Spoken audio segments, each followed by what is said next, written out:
are additional regulations for some new downtown developments designed to make it more convenient for employees to ride their bikes to work. The issue, letting people know where the empty spaces are located just as they're arriving downtown. Yoga is believed to have a calming effect on adults who practice it, and it apparently works on babies too.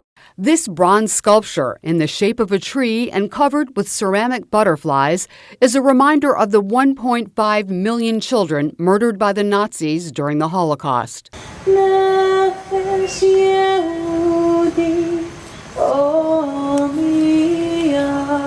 It's something 93-year-old Holocaust survivor Eva Fellner thinks about every day.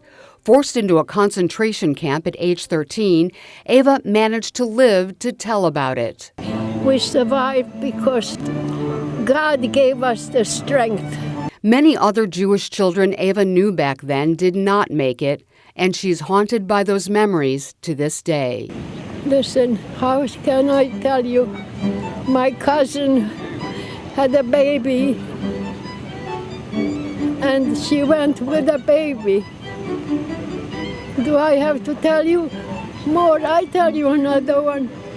We went through the gate of hell into Auschwitz. Eva hopes this sculpture will remind others of the young lives cut so short during the Holocaust. Artist Bruce Gendelman enlisted the help of area kids to create it. They painted the butterflies that cover nearly every inch of the piece as part of the Butterfly Project designed to teach people about the Holocaust.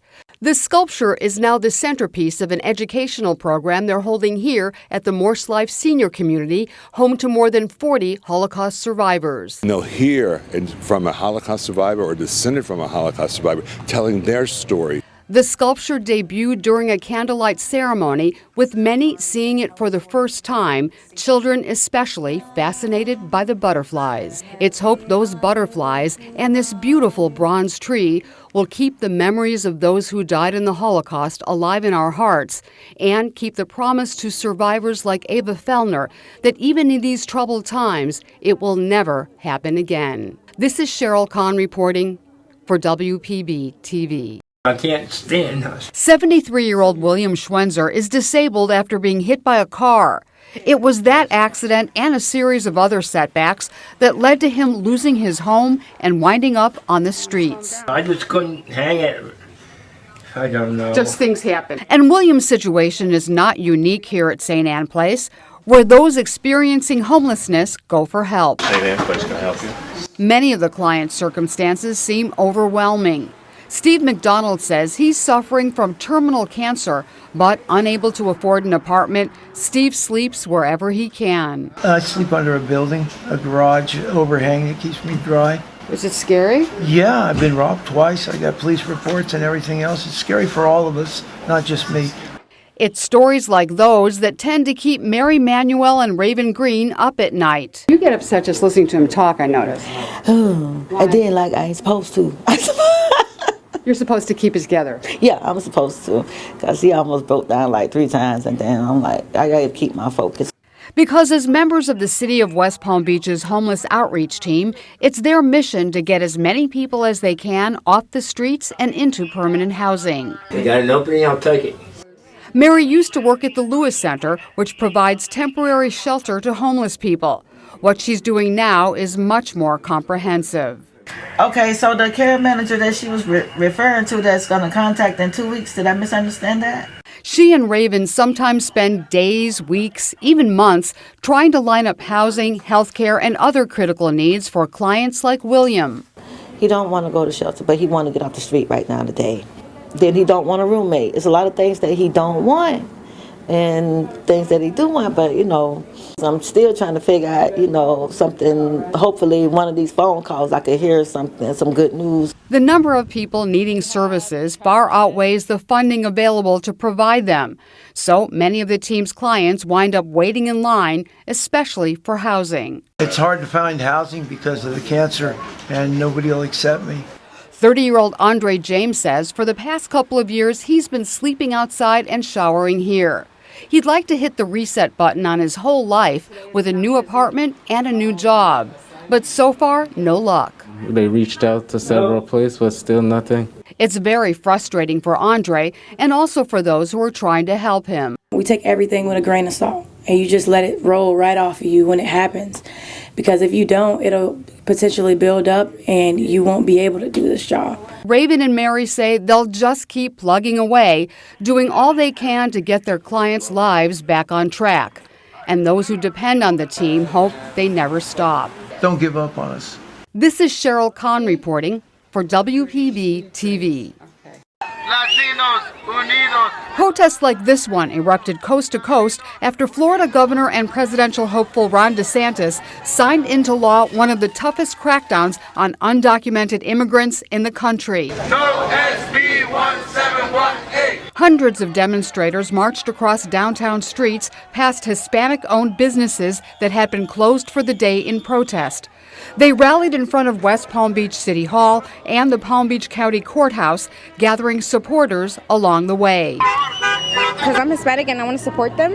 Among the law's provisions, stricter employment requirements that will allow state authorities to conduct random audits of businesses suspected of hiring undocumented workers, and increased criminal penalties for human smuggling with felony charges for those caught transporting someone from any other state into Florida. 17-year-old Sheryl Tomas, whose parents immigrated to South Florida from Guatemala, is distraught about the new law. Both of my parents are immigrants, and I've seen that we've been fighting for a very long time, and this is just a setback, so it really hurts.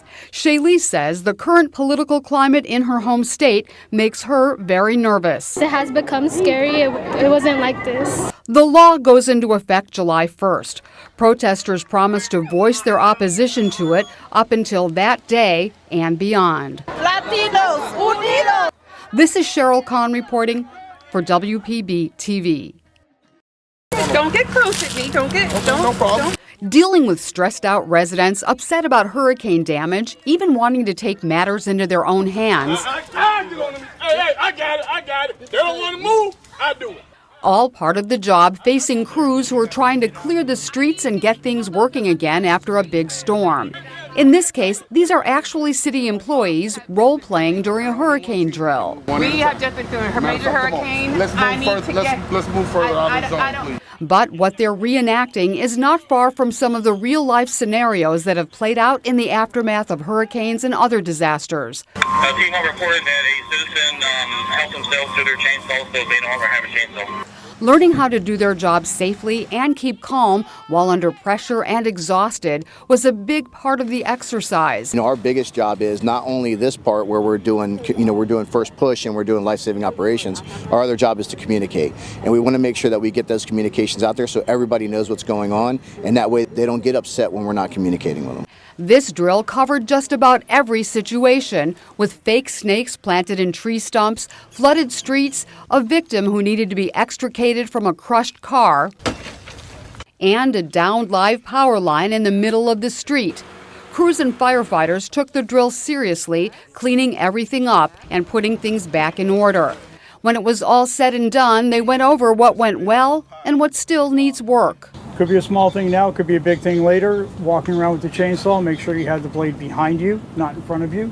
The crews will continue training as the clock ticks towards hurricane season. So while we all hope to be spared the worst of it once again, just in case we aren't, they'll be ready. The hurricane season is June 1st, right around the corner, so now's the time to prepare. This is Sheryl Kahn reporting for WPB TV. During spring training for the world champion Houston Astros, they are the fans with a plan. Armed with scrapbooks, baseballs, jerseys, even shoes, Jeremy! They're determined to get up close and personal with their favorite players. Right here. Some live near the ballpark of the Palm Beaches. Others flew in from Texas with their fully bedazzled, colorful Astros regalia. We are here for the season. So are Houston residents Donna and Jan, season ticket holders who haven't missed a single game in many years. We stay the entire spring training because we love our Astros. With bags of balls to be autographed and lots of competition from some very aggressive fans, the two friends have a strategy to get the players to walk over to them. Being kind and polite polite and non-aggressive to the players like some of these people are, pushing and shoving and yelling at them. You just stand here and wait your turn and they'll get to you. They'd been waiting for World Series MVP Jeremy Pena for 2 days but weren't ready to give up. Neither was 12-year-old Lake Worth resident Laurie. She and her family wanted to meet all the Latino players, especially those from their native Venezuela. And these Atlanta brothers, diehard baseball fans, were visiting their grandparents in Florida and trying to add to their autograph collection. 13-year-old Brady's ambitious plan was to get somebody to give him a bat. I'm going to get a bat. It's pretty obvious. That's pretty confident. I'm going to get a bat. So for the next couple of hours, they all lined the fence outside the practice field along with everybody else until finally this. Venezuelan superstar Jose Altuve stopped to chat with Laurie's family, so of course they invited him to dinner. You invited him to your house? Yes. What did he say? He said no because he had to work. Meanwhile, Brady did get some autographs, but not the bat he was after. But for superfans Donna and Jan, a home run. What do you think of these ladies? They love you.